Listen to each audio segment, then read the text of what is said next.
Thousands of K through 8 students in Wayne, Oakland, and Macomb counties are getting a chance to experience quality out of school time this summer. United Way for Southeast Michigan and the Ballmer Group have launched Summer Discovery, a free learning program that provides academic and enrichment activities at more than 100 locations across our region. The goal is to help students reduce learning loss over the summer.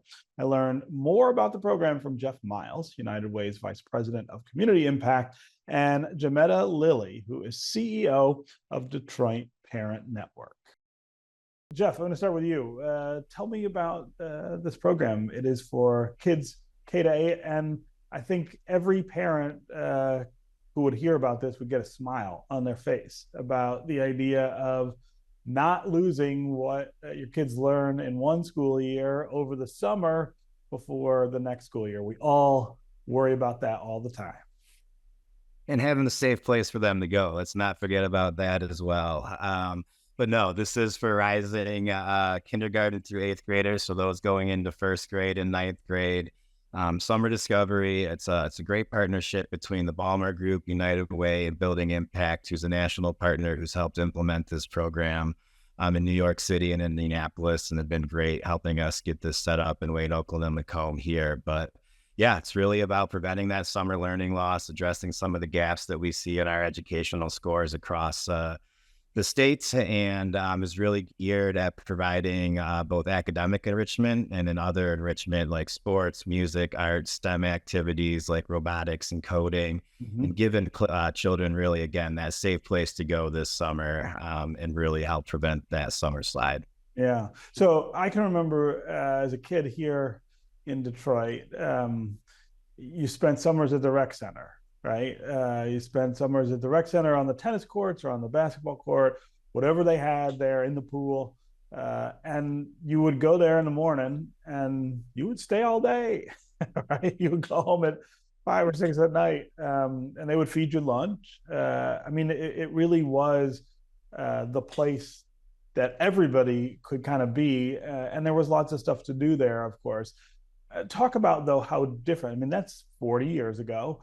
Let's talk about how different this kind of programming looks in 2024 than it would have when I was that age. Yeah.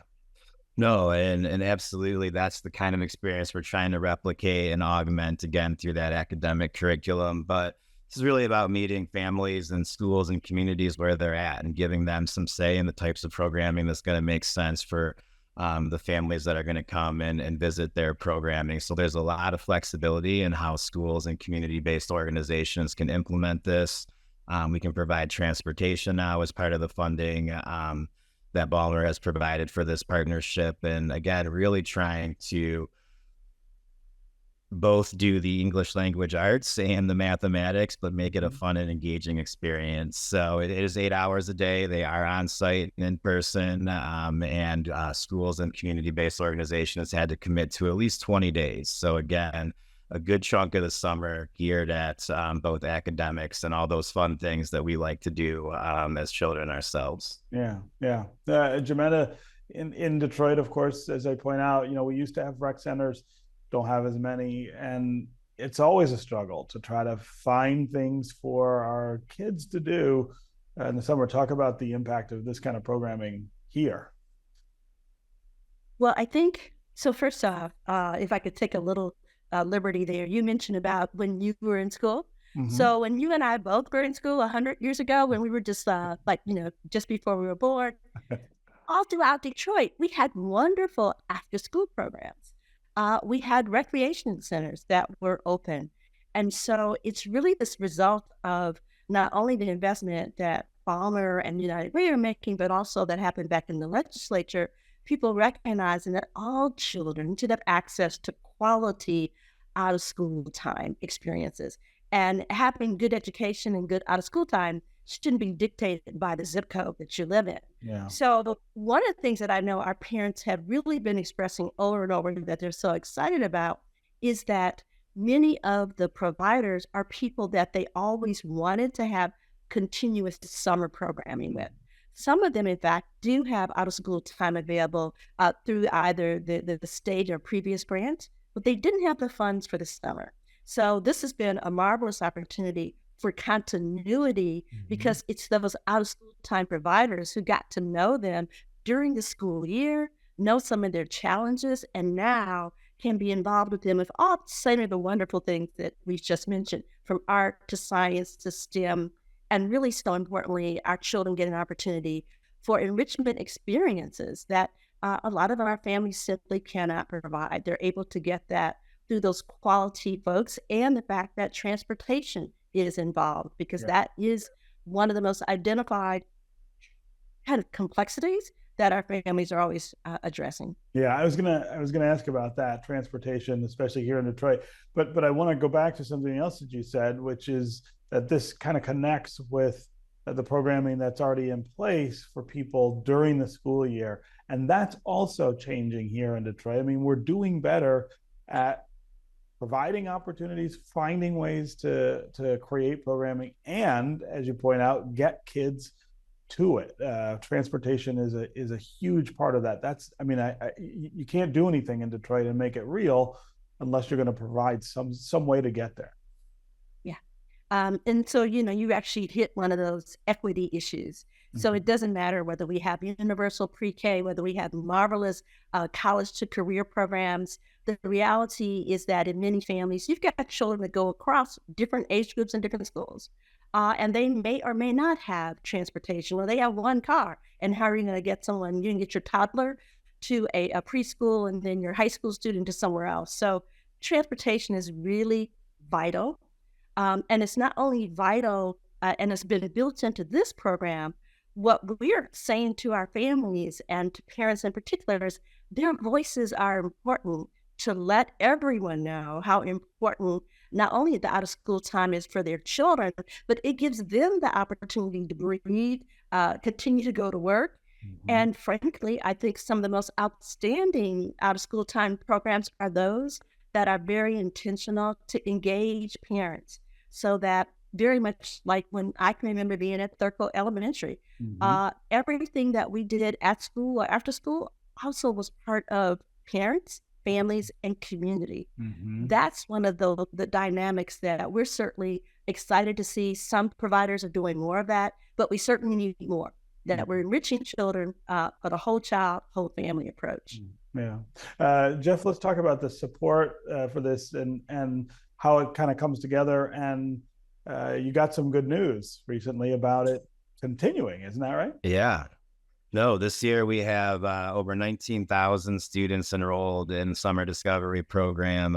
We have just over $35 million in funding across 95 sites in Wade, Oakland, and Macomb, and just finished a round of site visits. I think we did over 25 different sites out of those 95 with the Ballmer team and building impact. And following that, Ballmer Group is committed to funding year 2. So we're very excited that we're going to be able to commit to coming back next year and really hopefully over the next 4 years as well. They've always viewed this as a 5-year project. And, one of the things that we're also doing is there's a pre and post assessment on this. They're very committed to making sure that the program is working, that we're getting those academic gains that we hope to see.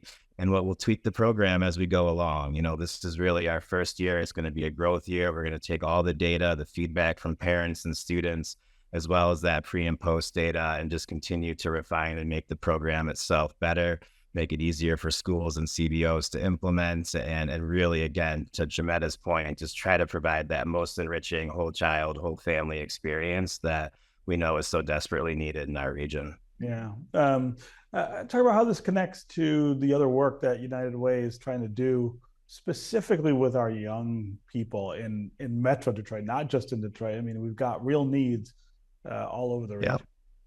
Yeah, no, I appreciate that. And thank you for the opportunity a few years ago to talk about Connect for Care Kids, which is for our pre-K families to be able to find and identify programs for their children 0 to 5. And we really see this as an extension of that.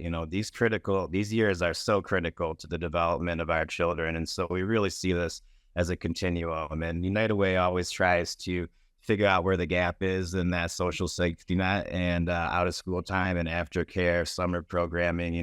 Fortunately, that still remains a gap. And this is a great way that we've been able to partner to help fill that. to continue to better coordinate so that families can understand what all of their options are simply and easily, and something that we'll certainly endeavor around as this program continues. Yeah. Jametta, also catch us up on Detroit Parent Network and the work that you guys do here in the city, meeting all of the incredible needs that families have, trying to get their kids educated. Well, we're certainly trying to continue to educate and equip, and really important, empower parent voices.